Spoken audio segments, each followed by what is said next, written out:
I'm like on it today, kind You of. are so on it. No, not Okay. really. You're always on it, Ashely. What are you talking about? Okay, today's quote, everybody. So today we have a guest, everyone. But before I bring Ashely in to introduce her, we're going to say our quote. And today our quote, again, is from the Bible. Excuse me, the Bible. It's from the book of Matthew, chapter 7, verses 16 through 18. You will know them by their fruit. Grapes aren't gathered from thorns or figs from thistles, are they? In the same way, every good tree produces good fruit, but a rotten tree produces bad fruit. A tree cannot produce bad fruit. A good tree cannot produce rotten fruit. A rotten tree cannot produce good fruit. And I can't remember how to talk. But anyway, hello, Ashely. How are you? Hello, super excited to be here. I feel like we're gonna have to shake it up next time and not do a Bible quote. I feel like you're like turning into someone who's very Bible centered, and no judgment, but we potentially have listeners that don't follow that. But that being said, I will get into this. What I do love about this, and then I'll introduce our guest here. Normally, if you listen, we normally do a quote. We talk about why it's applicable to kind of our lives. I feel like what's so beautiful about this quote is that think about when someone's growing up. You always say like you have this opportunity to kind of change perspectives and who you are. But if someone's really brought up to be a piece of shit, like they're going to just be a piece of shit for the rest of their lives, most likely. Unless they're like woke enough to be like, hey, I don't want to be like this anymore. But it's kind of like that's, and then it's like, and then you think about like, then they're going to have kids who are pieces of shit. And then it just keeps going on. And I don't want to be judgmental by that, but I'm just, it's like the same thing as saying rotten though. I don't know. Yeah, no, I hear you.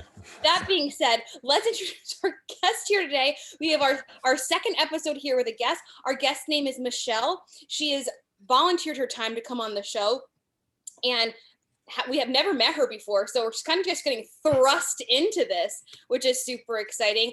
Hi, Michelle. Thank you so much for being here and welcome. Hi, thanks for having me. This is awesome. I'm excited to be here. And so do you have any thoughts on that quote? Yeah, if I look at it sort of within myself, I think about if I'm taking care of myself, if I'm getting my sleep, if I'm eating right, I'm a much happier, more joyful person. Whereas if I'm specifically sleep deprived, I'm a total bitch. I don't function on no sleep. If I'm not eating right and I don't feel good, I get super crabby. So I'm much more able to engage in a positive way with my life and have a positive perspective if I'm actually taking the time to choose to make choices mindfully and with awareness, I guess, versus if I'm just sort of, if I'm stressed out and running thin and like just doing everything all willy-nilly, I definitely am not as pleasant. And Yeah, I can definitely relate. I just participated for only 1 week, though, in Ramadan because I have a friend who's Muslim. So I'm like, I'm going to try this. Okay, I'm going to try it. And it's rough because I usually don't eat till later in the day anyway. But there gets to a point where, and I was explaining this to a friend yesterday, where I'll start to get angry. And in the past, I'd worked on the anger. So now I'm kind of at a point in my life where if I feel anger, I sort of feel justified because I feel like I'm at this point, so I usually will act on it. But now I'm like, wait a minute, I have to rethink my whole anger thing because I'm getting hangry over here, like snapping at people because I haven't eaten all day. I think there's a difference between hangry and angry. Like, oh yeah. But at that point, after having eaten all day, it's hard to tell. So it's but yeah, it's just a great way, I think, for people to work on themselves. But yeah, that's why I did it kind of as an experiment. And yeah, it was very interesting to say the least. And I think that going back to the quote, if you think about exactly what you said, Michelle, when you are taking care of yourself, you're definitely more fruitful, right? You can be way more proactive. And then you're producing things that they can also then grow and produce. And like something that's rotten probably isn't going to live very long, and it's going to decompose, and it's not going to have a chance to even bear more fruit. And what I think is so important is I always think about in terms of my interactions with everyone is, am I producing then a fruitful interaction that they can take with them? Because you don't know what other shit people have going on. I might be the only, God help me for even saying this, but I might be the only positive interaction they have that day. which is kind of sad, but you know, like you don't know how that's going to impact somebody, like that butterfly effect. They could be like, then their next interaction is positive, you know, and then it spreads and they tell 2 friends and so on. And so, It's so true though. It sounds cliche, but it really, really is. And I try to be mindful of that myself when I'm in situations interacting with people, especially on the phone, because with customer service, a lot of times it's so easy to just pretend they're not a real human. So a lot of times I call them like, hey, what's your name? How's your day? How's it going? I'll try to tell them a joke. And like, I'm a comedian. Sometimes they're like, all right, sir, we need, you know, but sometimes they appreciate it. well, and it's like if you're calling, you're not mad at them. Yeah, that's exactly with them. Like that's their job. And like, again, how soul crushing must that be to every day be like, I have to go and have someone yell at me for like 8 hours, you know, and I can be an asshole. So in some situations, believe it or not. You come on, no, stop it. I know. Okay. All right. Let's jump into what we're doing here. So Michelle, just so you know, you are our second guest. That's cool. I know, we just decided to kind of move into having guests come on and just kind of exploring what their spiritual journey is and kind of how they relate to the tarot or to anything like that. So we're kind of deviating a little bit from our normal plan for the podcast. It's just more conversational. And just so you know, I have probably a million questions I will ask. And so I sent you over a couple just because I don't want to catch people off guard. But I appreciate that. Yeah, I just get really excited and I get really into things and I love like getting to know people. And this is, I think, such a community, people that are interested in these kind of topics. It's such a community of sharing of information and connection that I the first episode, I was like totally blown away. I've been looking forward to this all week. So, so excited you're here. So why don't you tell our listeners a little bit about you? Oh, well, I've changed a lot over the years. I started on this path, I'll say about 10 years ago. And it led me to, I own a wellness studio. And so I started with Thai massage and that just opened this door that it helped me address some things or just sort of look at some things in my life that weren't resonating with my highest good, which I wouldn't even have known that phrase at that time, you know, and Thai massage led me to yoga and yoga led me to, or actually Thai massage led me to Reiki and Reiki led me to yoga and then yoga led me to tarot. And so there's just this, it opens so many doors and all these little threads that come out that have really changed my life and had me look in and do some healing and do some self-awareness. And now just it has led to me helping others dig in and find that space within that knows all, you know, that place in you, that's that quiet witness that can, that has the answers. And that if you just take that pause and you can take that pause and be responsive instead of being reactive. And I don't know, it's like I'm responding to the world now instead of reacting to it. And it's just it's a more peaceful place. It's a more joyful place. I recognize now that all of my choices lead me to where I'm going. They have led me to where I am now. And so I'm a lot more mindful about my choices because some of the ones in the past really weren't so hot. Oh my gosh. So, all right, I have so many questions already. First, I have to tell you, I love a Thai massage, but can you talk to our listeners, what's the difference? What is, because people, when I used to live in LA and going back there, you know, there's a ton of massage parlors and they're not, you know, it's not one and the same. Thai and Swedish are not. So what is the difference? What is a Thai massage? What do you kind of focus on and do during that process? Yeah, Thai massage, maybe the first and most obvious way it's different is that it's done fully clothed. So it's stretching and acupressure. And the idea is that we're working the energy lines and freeing up any stuck or stagnant energy so that your body, if the energy in your body is flowing freely, then your body is able to naturally heal. And so, you know, any obstructions that we have in the body, you know, Thai massage, the idea is that it can dig in. So it might be compression, it might be stretching, it's funny. It's like the more I do it, I've been doing it for almost 10 years now. I realize that working the energy lines can soften tissue that you're not even touching.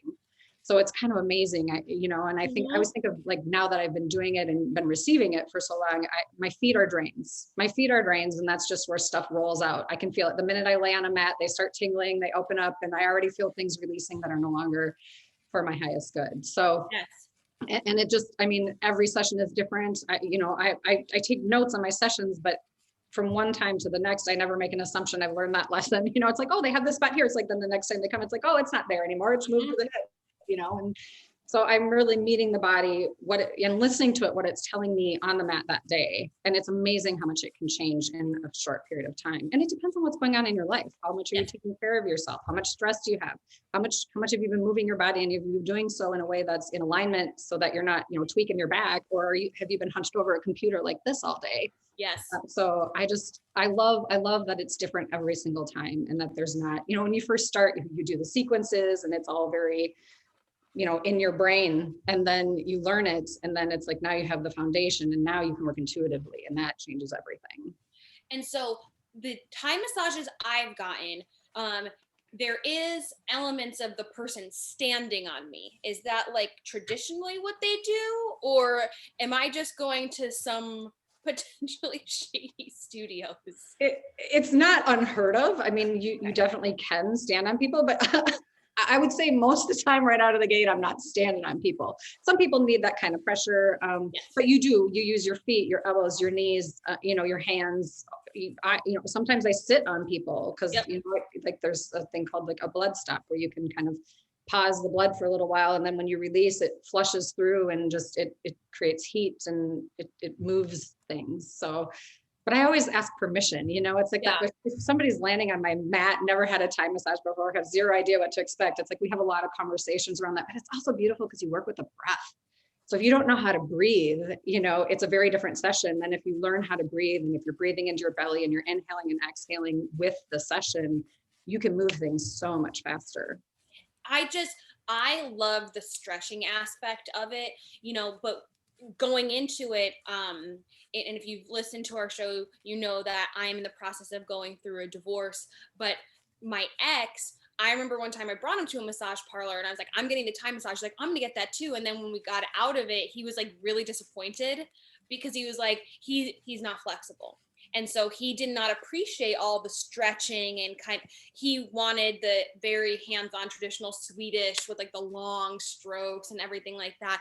Now, being said, I love the stretching aspect of it. And I love, because I feel like then I leave feeling so, honestly, almost like Elastigirl from The Incredibles, or almost like Gumby for her Gumby. listeners. Well, the beautiful part about the stretching and Thai massage, and the piece that I love about the stretching and Thai massage, is that you get a stretch without having to engage any other muscle. So the practitioner is doing all the work. You're completely supported so that you can completely relax. And that is a very different stretch than if you're engaging other muscles in your body. Yes. So it just feels so good. But if you're not flexible, I mean, ideally, well, not even ideally, the practitioner should be listening to your body. You're not going to put your, ankle to your head if you're not flexible. But if you're listening, I mean, you can get a stretch barely moving the body. If that's where you're at, eventually over time, you will become more flexible. It works that way. I have I'm going to be a complete asshole. Like, whenever I do go to get a Thai massage, they always tell me, they're like, you're so flexible. I'm a large woman. And by that, I mean, like, I'm 5'10". And a lot of times people don't associate that. And I'm not like this little tiny wisp, and then they're like, oh, wait, no, you're actually like super flexible. But I read once, not even sure if this is actually accurate, that the first part of your physical fitness to go as you age is your flexibility. And I was like, I want to be fucking forever young. So I will stretch every day just to make sure I maintain that flexibility. And I honestly then feel like it's easier for me when I'm not sitting at a desk anymore, but I do all of my work in this bed. So, let me rephrase it. Let's talk about you.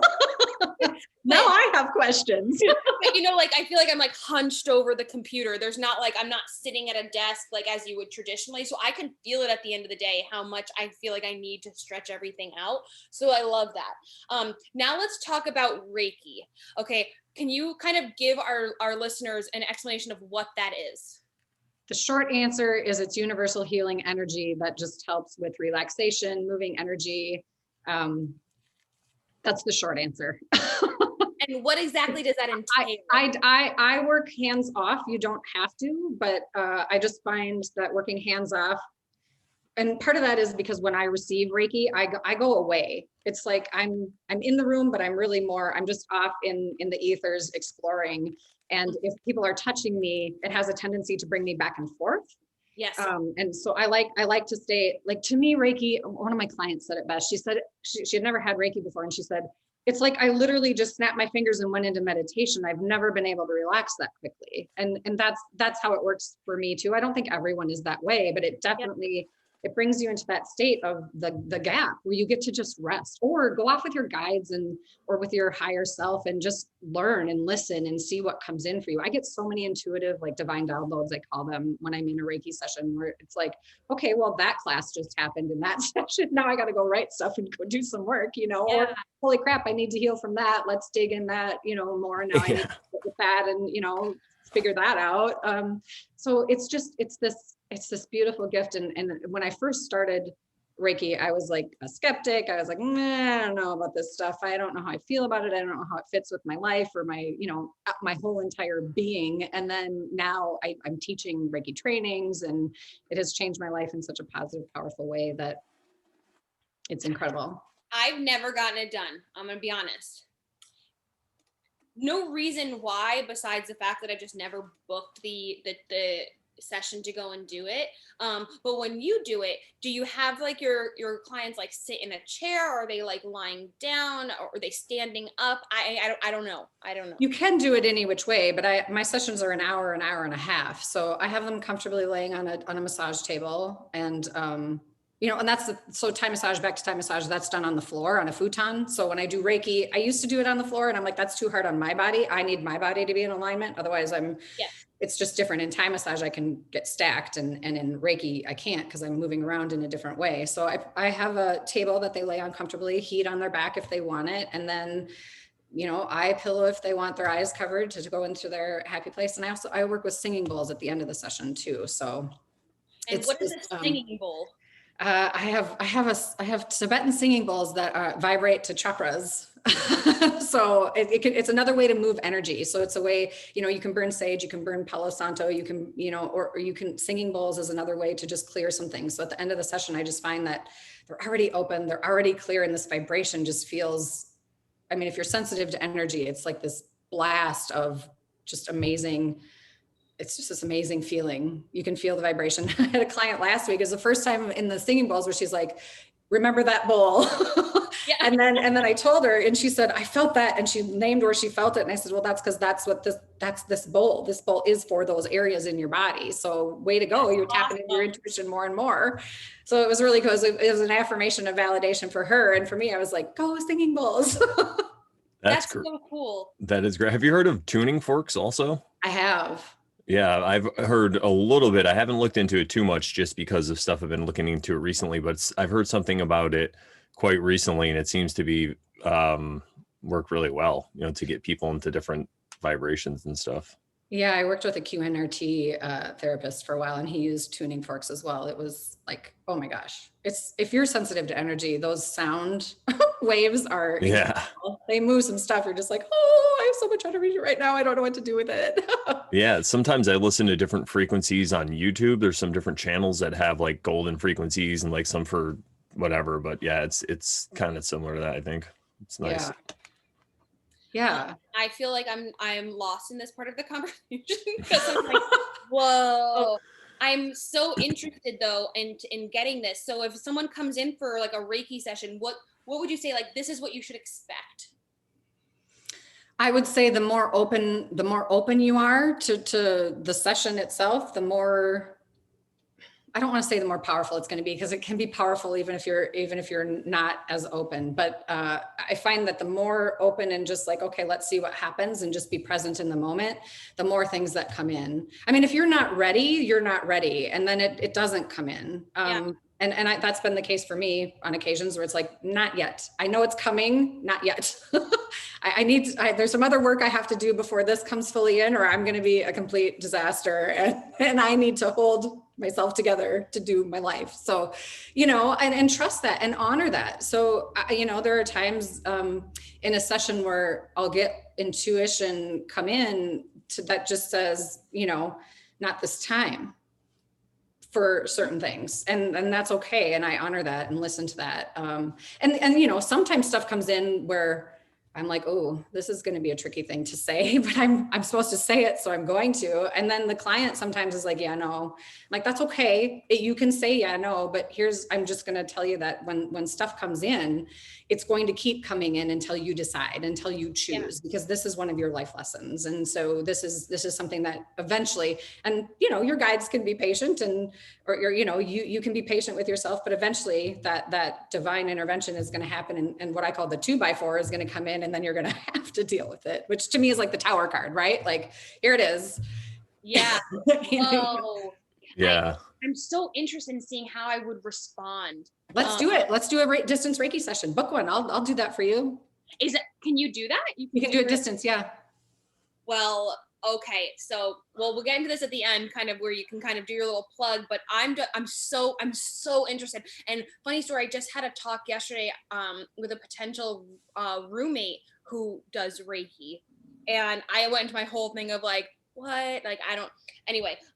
Okay. So then you said your journey then led you to yoga, which led you to the tarot. We obviously are a tarot podcast, so we are going to get into that. But so you growing up, you never had any kind of interaction or experience with the tarot?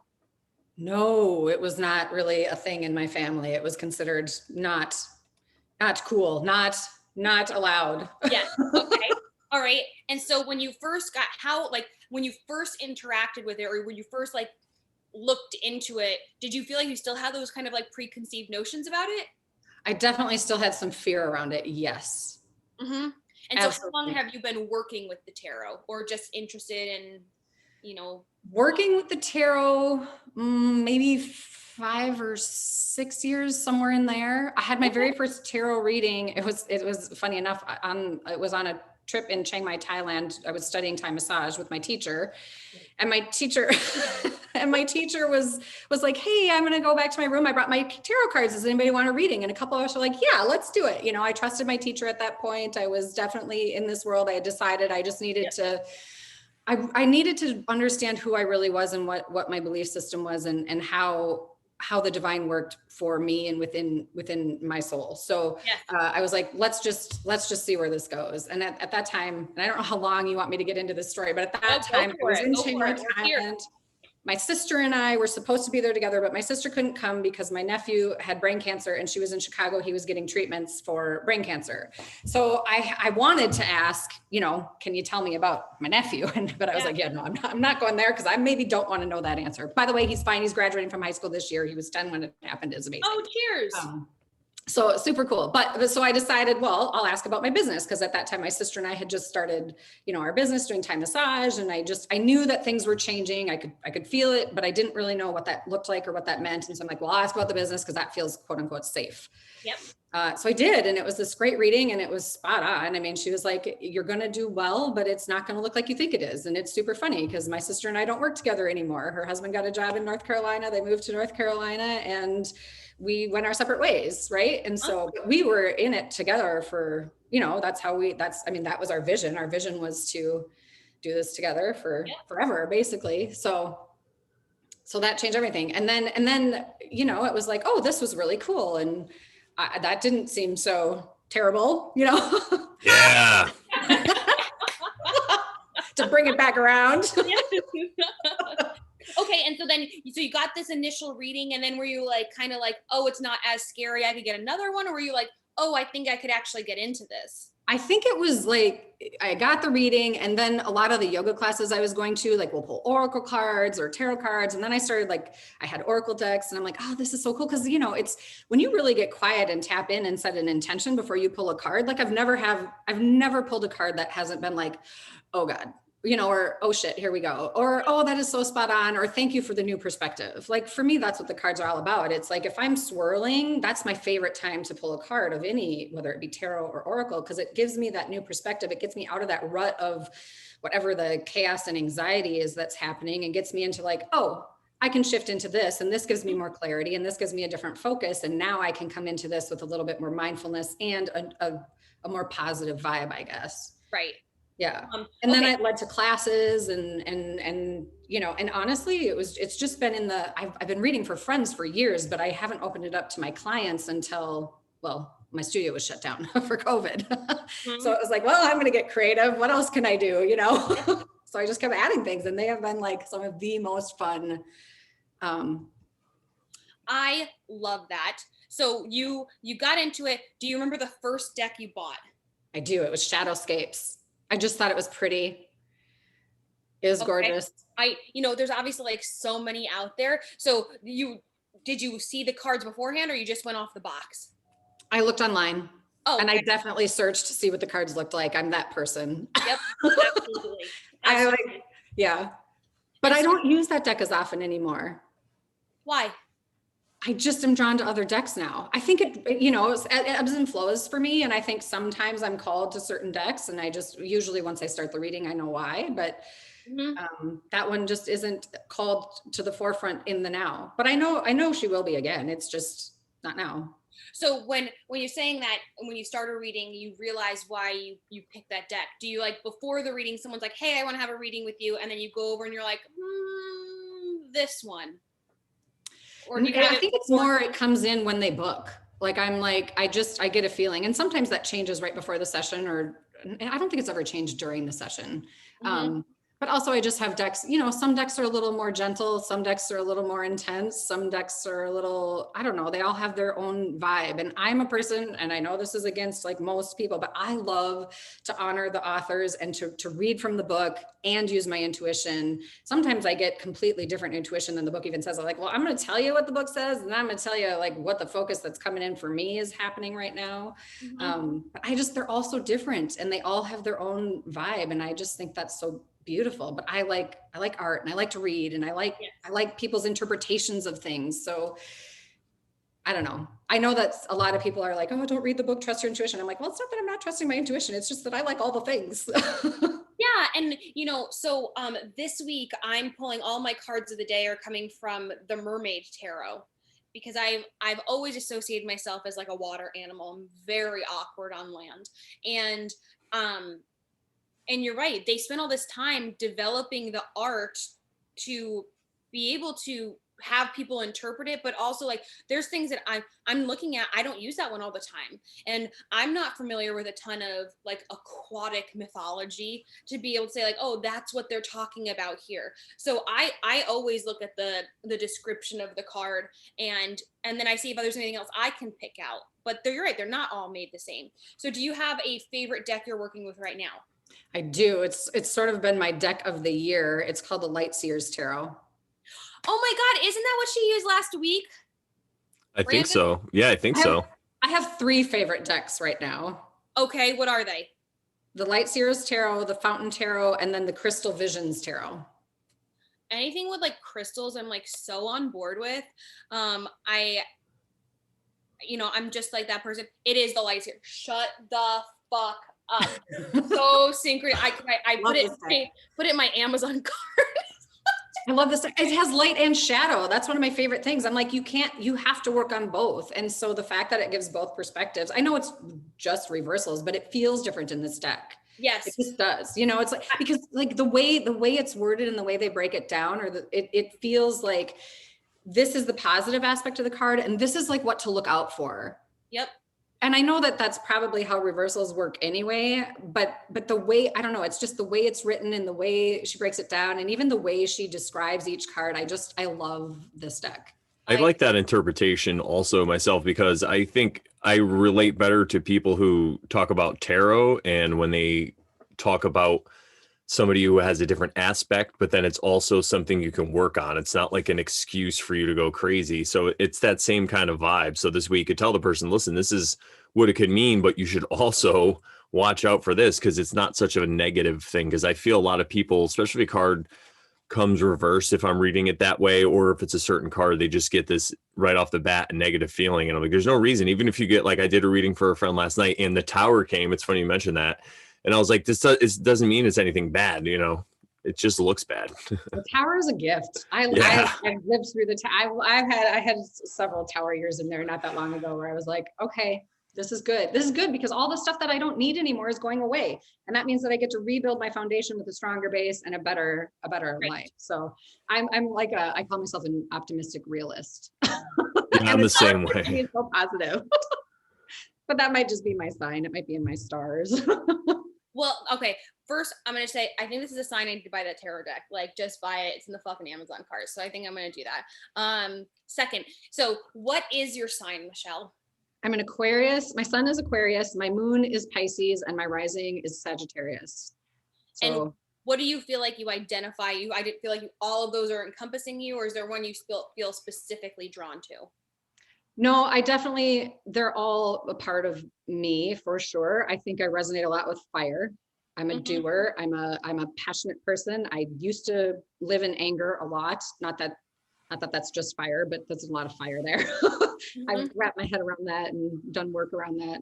I relate differently to anger now, but I'm very comfortable there. So fire, like I'm a doer. I want to go get things done. I hate stagnancy. I don't like to be stuck.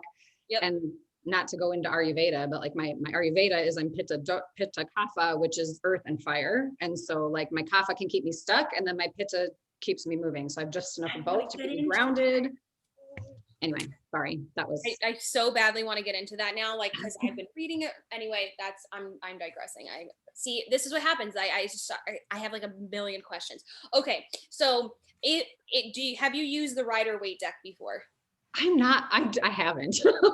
I mean, I know it, I've seen it, I look at it, but it just like, I keep thinking I should get that one because everybody says you should learn on that. And that's what I learn on like in like some classes that I've taken, but I like other decks better.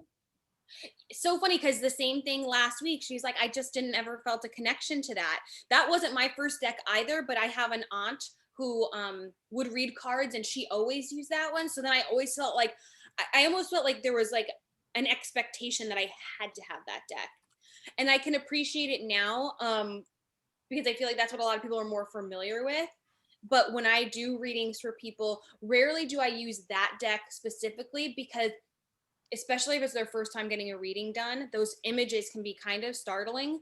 So I go with something a little bit more relaxed, a little bit more serene. Okay, so let me just add really quickly because I love what you said there. And I'm actually the reverse. See, I like to use the Rider Waite deck, and the reason that I like to use it is I feel that people will relate to it more because they understand the motif of like the middle of the time period, that like the Middle Ages. That's what I was looking for. A lot of people know that, especially because of Game of Thrones and stuff. So I can use that, but I also have a Thoth deck, the Aleister Crowley deck that I use, and I'll use that with other people who are like healers or light workers or tarot readers or whatever it is. If it's somebody who is woke to that stuff, I guess you could say, or awakened or whatever, that's the deck that I'll use because it has that the symbolism, I guess. But the other one is just more like suburban, and I'm actually looking at even getting into the Marseille decks because apparently the Marseille deck is one of the ones that is closer to the original, what came out of the Middle Ages. I mean, everyone argues when it goes back. I think it probably goes back further, maybe even to like the Egyptians or maybe further, who knows? But it's just that connection. So it will work well for like Western European audience or whatever. So I'm going to experiment with that a little bit, but I do love the other interpretations myself too. But in a reading, when I'm giving one, especially with somebody I don't really know, I like to just have that baseline one because then it lets me know where to go from there. But I see what you're saying. That makes a lot of sense too. Maybe it's because I'm a man too. I was thinking about that. Maybe my perspective on that deck is a little different because it's, everyone's like swords and chopping each other, like, I'm like, yeah. I mean, I was in the Marine Corps. I know it's hard to tell by looking at me, but I was active duty Marines in the 90s. So, I got that. But yeah, I like that, Ashely. Go ahead. I did ask you to bring a deck and have it with you. If you had to pick one card out of that deck that you feel like encompasses where you are right now in your journey, what card would it be? And what deck did pick that card at the beginning of this year. I just picked out the major arcana because I wanted to know sort of my life lesson for this year, and I got death, transformation, which 100% feels spot on. There's been so many things that have been happening and changing and shifting and releasing old habits and shedding old patterns and stepping into new ones, or learning how to step into new ones, and yeah, digging in, and I love it. If you listen to our relaunch episode, that was the card I picked for myself as well. If I had to pick a second, like just on my own out of my, versus like picking from a deck, I would say the Magician, because I feel like I've all these, like there's all this manifestation happening right now, and using new tools and finding new ways to work with things that are in my world. And so it feels like they go together. Yeah, and I've had the death card come up for me also, and just synchronistically in other areas, and I feel it has a lot to do with what's going on in the macrocosm, like in the giant age. I think there's an age change kind of going on. It has to do with, we don't have to talk about it, but like what's going on with people and why they're acting the way they are. I think it has something to do with that, and everybody's basically lifestyle, old way of life died. So that death card kind of does, and now it's like, what do you want to do now? Now you have another chance. Do you want to make your life better, or do you want to try to go back to your old ways, which isn't going to ever happen, so. Yeah. So, did you, well, before we get into you picking a card for both of us. So where are you currently living? Like, I live in Minnesota. Okay. And do you find that the community there is kind of open to this way of thinking, or, maybe not so much so? I think a good portion, yes. Oh, wow, really? Okay. I mean, well, part of it is that's my world, right? Like, I mean, Right. my whole community is, all the studies that I did, there's this whole community that has just become part of my life that is very open. And, but even the people that come into my studio that aren't part of the new people that come in, it's funny. It's like so many people walk into my studio and say, it feels so good in here. What's different? And I'm like, well, that's intentional. Like there's an energy in the studio that happens because I clear the energy of the space all the time. I use Reiki in this space. Like it's a good vibe studio. And it's just no different than if you walk into a room and you feel people, like, somebody just fought in there. Like you can feel that energy where you're just like, oh, I want to get out of here. It's the same thing. There's an energy that's left behind if you don't clear that. So I don't really know where I was going with that, other than to say, even people who maybe aren't open to this world, they walk into the studio, they feel the difference, and then you explain, and then suddenly they're like, tell me more about that. Mm-hmm. And it just opens up. That's a great door to open up. And that's just simply walking in. And then in terms of like your, you'd said earlier, you have a son. How does your family feel about kind of your life path? I have 2 boys. The boys are definitely more logical and scientific minded, but they're open, and they like to have conversations about it. And those are always funny to me. The rest of my family, I had a conversation. My mom needed to have a conversation with me about tarot just to wrap her head around how I was using it and what that looked like, because she just didn't get it and was worried. And, and I think when I first started, I actually hid what I did for my family. Like the Thai massage was one thing, but the rest of it was a little too much for them. And then part of my work was literally stop. Like I needed to stop hiding. Like that was at the expense of myself. That's, it's like my tendency, one of my life tendencies, I was going to go to yoga with you again, but we won't go there, is that I tend to hold back from my full potential so that people feel comfortable. So I don't, make anybody, so I don't rattle the cage or have any confrontation, and, and so at the expense of myself. And that's something that I've been learning, that I'm done doing that. I'm not going to dim my light. I'm not going to hide things. I am who I am. And you can either sit with that or not. Amen. I'm Amen. good with who I am. I like me. So that took some doing as well. But I think they know me and love me. So they are willing to, accept what I do, but I don't think they're going to be jumping in for a tarot reading or Reiki session anytime soon. But Thai massage they do. Yeah. My family's pretty much the same. I did every year, like for a new year, I do like a New Year's reading type of thing. Just to kind of give, like, I feel like a little bit of focus. So I did one this year for my twin sister. Whether or not she actually believes in that kind of, I don't know. But it's just so interesting. It's, when I talk about things, I've talked about how I've gone and seen this medium, and my family's like, well, if that makes you feel better, I'm like, Yeah. okay, Yeah. maybe that's the best I can get from you, right? My boys will do tarot readings with me. They're good with it. They just sometimes are like, you know. Yeah. Mm-hmm. Yeah, it could be explained very in a scientific, logical way. That's a lot of times that's what I do, because a lot of these symbols just exist inside our mind. And I tell people it just goes, if you think of the example of like how they could take an earthworm and it will navigate a maze, and then they chop it up and feed it to other earthworms, and then they could absorb that knowledge. You know, it's kind of like that thing. We're absorbing all this knowledge throughout millions, or whoever knows how long we've been here or whatever it is.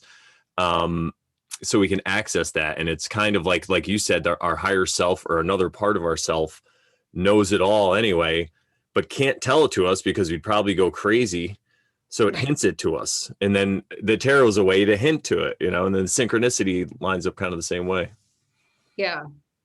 It's funny. It's like, at least my experience was I couldn't be a skeptic for long. I had so many experiences where I was like, well, you can't make this shit up. Like there's no way that happens. I mean, there were times when I first started reading tarot where I was like, that can't be the right card. I know that's not the right card. And so I draw another card. It was the same card. You know, I'm like 3 times. Yep. Well, okay. Yep. Clearly I'm connecting to something. This is not me. I'm being guided for sure. So that actually, the card of the day I had today was the Ace of Swords. And I've pulled that for the past 4 weeks. And it's always right in the middle of the week. That's always there's, you know, what are the odds? Okay, maybe twice of that happening, but every single week on Wednesday, that's the card I'm getting. It's the 3rd week in a row, right? This is the 4th week. Oh, 4th week. It's crazy. That's exciting. Okay. That's a great. Yeah, it's a great card. It is. Yes. And it definitely feels relevant to where I currently am in terms of what I'm trying to start and where I am professionally. But you say things like that and everyone's like, well, it's like, no. I clear the deck every time. I shuffle it. I mix it. There's no way the card isn't marked. And most of the time I actually keep my eyes closed when I'm picking a card. And I just kind of feel the one that I feel like that's the one I should pick, you know? So I definitely hear you. Okay. So now what I want you to do is I'd ask you to bring a deck. And I'd love for you to pick a card for Brandon and then a card for me. Cool. I'm in. Yes. And, you know, just for anyone that's listening, similar to last week, like you, Michelle, you don't know us. I mean, no. So I don't even know. Where are you located? Where are both of you located? I'm in North Carolina right now. And I'm in Connecticut, and Ashley's originally from Connecticut, but lived in LA, recently went through a divorce, and now lives in North Carolina, but I'm still in Connecticut. Where in North Carolina are you? In Greensboro. Oh, that's not far from like Raleigh area, right? I think it's like an hour. Yeah, not too far. It's an hour because I've flown out of there before. Okay. Yeah. I'm coming to Raleigh in June, Wake Forest. When people ask me things like, oh, do you know where this is? Or they ask me streets, and I was like, I am not the person to ask. I barely know where I am. How long have you been there? 2 months. Oh. It's just, you know, it's like everything kind of looks the same, and I don't go anywhere. So like, you know, I know how to get to the places I go. Yeah. Anything outside of that, I'm like totally lost. Oh, I'm directionally challenged. It takes me forever to learn a place. Yeah. I'm like the total opposite. Again, I don't know if it's because I'm a man again, if I'm going to have to mansplain, just kidding. But I just have this natural sense of direction I've always had. And because I'm like 44 and I kind of grew up ahead of the curve with the technology, I was still able to surf in it, but I can still get places without it. But I've noticed my dependency on it is a little scary. Like with Google Maps, I'm like, I love it, you know? Even if I know how to get to a place, I still look. That's like a Google commercial right now, but yeah, it's crazy. I gotta look because it's like you're playing a video game. But anyway, we're doing a show, right? I forgot now. Well, when Ashley was asking me, I'm like, I can probably babble for too long and get sidetracked. And how much do you want me to say? I can be good. And like, as you can see, I would go off on tangents all the time. Hello. Do you need to pause? Do you need to answer your phone? No, and honestly, if somebody calls me and it's a number I don't know, like that's just. Yeah, these days it's a little shady. I don't need to be. I always tell people, I'm like, I don't want to pick up the phone and be yelled at, and they're like, how frequently does that happen to you? I said, more frequently than you would think. Brandon, do you have a question or an intention for your reading? Well, I did just, I'm basically in the middle of releasing my first book. I released it to my email list and some friends on the full moon, and then May 1st is the official date, but I have been spreading it out to some people. So maybe something in that area. And Okay. the name of it is called Shadow Worked, just to give you some reference. Love it. Yeah. And you can go And to I'm using the shadowwork.com. light spheres. What Yeah. did you say? And I said, and you could go to shadowwork.com, everybody who's listening and watching, and get yourself a copy of it. Digital copy for now, and then physical soon, one of these days. But yes. Awesome. Yeah. One step at a time. I'm doing it all myself basically. And I had a little GoFundMe going. So it's cool though. It's been a very good learning experience. Yeah. And Ashely helped me a bunch too. So I pulled, can you see? Oh, it's going to be weird with the, it's the 6 of Cups. Okay. Oh my God. Wow. I love this deck. It's so cute. And I am going to read what she says. Okay. And I will give you my intuit as well. The other thing I love about this, well, you won't be able to see it again, is she has like a little affirmation on every page. So like when I'm working with clients, especially because I'll use these in like my summit weekends or, you know, in classes where people are working on themselves and they're looking for affirmations. So the affirmation of this one is, I am at peace with my past. It has brought me to where I am meant to be. So like people will write that down or create art, you know, like they'll do like little art cards with them or something like that. So it says, you may be experiencing nostalgia or feeling triggered by old memories. It's time to forgive yourself by releasing any residual guilt that you carry from past relationships, trauma, or previous actions. Accept your humanness and stop lamenting the decisions that you've made up until now. Memories are a profound tool for processing lessons and healing. Who you were can highlight how far you've come, and the growth can shine beauty, and that growth can shine beauty on where you are headed next. Time is a beautiful thing. Contemplate the needs of your inner child or listen to advice from your future self. Sometimes this card is a literal message that someone from your past is going to re-enter your life, or that it's the perfect moment to reconnect with old kindreds and to reminisce. When we connect with all the moments on our timeline, we truly find our wholeness. I got goosebumps when it said memories are a profound tool for processing lessons and healing. So that feels like a significant piece of this card for you. And then she has, so what I was talking about, the light and shadow part in this deck, it says light seer and shadow seer, and it's just keywords. So the keywords for the light side is nostalgia, reconnecting with people from the past, harmony, themes of your life, inner child, and future self. And then the shadow side is being stuck in the past, lamenting decisions and actions, a need to forgive others, a reminder to forgive yourself, letting people in, and a need to deal with regret. Yeah, I think that's very synchronistic, especially because my book, I write a lot about past experiences and stuff that I went through.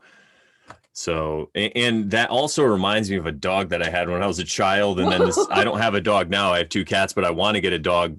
I know I have one probably coming in the future. It's part of the plan. So it really means a lot to me because it's like in between time, you know. But I love my cats to death. Trust me, they're like my dog, so it's cool. But yeah, 2 black cats, everybody, just so you know. Yes, I am a wizard, I guess. I love it. I love that card for you because that feels like the entire journey that your book is. Yeah. Kind of a I mean, I guess I don't know that much about your book, but just from the title, I was like, oh, well, this, like, are you on the right path or what?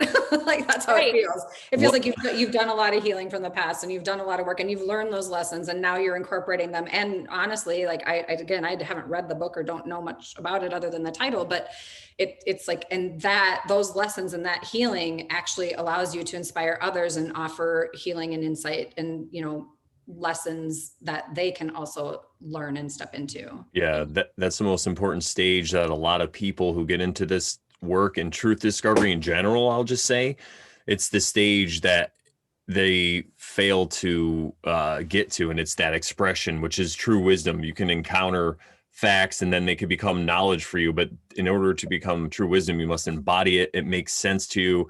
You know it's true, and then you express it to other people, and that's the wisdom. And I feel if you don't, you can actually get physically sick too. You know, like it's like blockages, like you were talking about earlier. So that's really what this book meant to me, because I saw some things.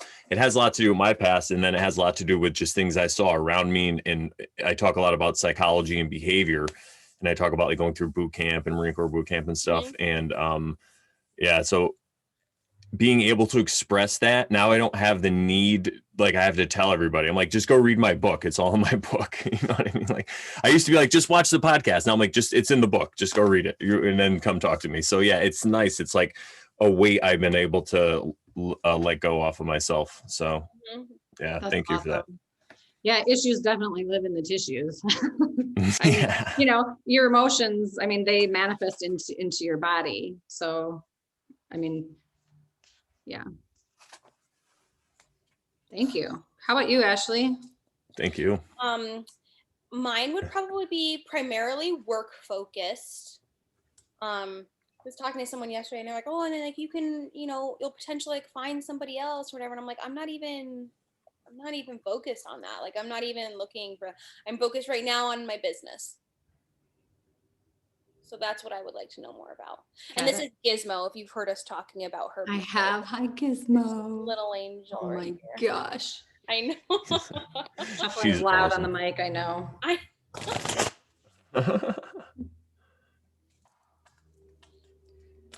Well, I don't have two dogs with me, but I have two dogs. I'm divorced. So I go see my two dogs a lot. She is like my baby. Oh my gosh. So she just loves hanging out. She's just chilling out. Yeah. Wants to be right next to me all the time. Yeah. She's looking right at you. She's like, yeah. Right, baby? What's up, Giz? She's talking to me the other day. What did I say? And she barked at me. I forgot. Do you remember? No, I barked. Oh yeah, that's right. Singing that song, and you're like, "Did she just bark?" And I was like, "That was me." Oh, that's right. My audio sources were changing because I was putting headphones on, and I thought it was Giz. Yeah, that's right. Never mind, everybody. Ooh, I got the hermit for you. Ooh. Okay.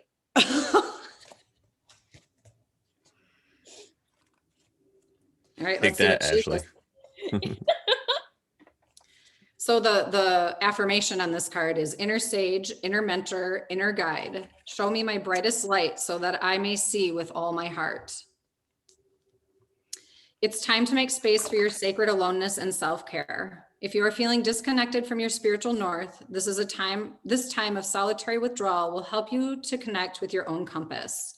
Soul purpose, spiritual awakening, and deep inner wisdom spring from this energy. Sometimes we run the risk of being so introspective that we lose our connections to others, or worse, we can dive so deeply into our stories of struggle that we inadvertently begin to believe that our wounds will be part of our forever identity. In the deepest trenches of self-discovery, we must remember that our continual search for our own healing and inner truth does not mean that we are not already whole and healed. Emerge from your inner retreat with beautiful insights from spirit and allow yourself to navigate the path with your brightly illuminated heart. And then the light seer is inner reflection, meditation, contemplation, soul searching, inner wisdom, spiritual mentor, finding your guide within, taking time away from the chaos of a busy life, and hermiting. And the shadow seer is withdrawing from society, isolation, loneliness, forever seeking without healing, and feeling like a misfit.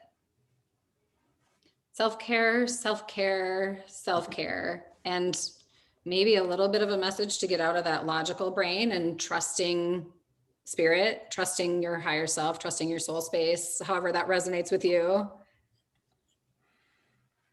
That is exactly what our guest said last week. That literally is exactly what she said last week. Like, shut the fuck up right now. Ashely, children are watching the show. What are you doing? Shut the front door. No. That's awesome. You know, and you hear that and you think,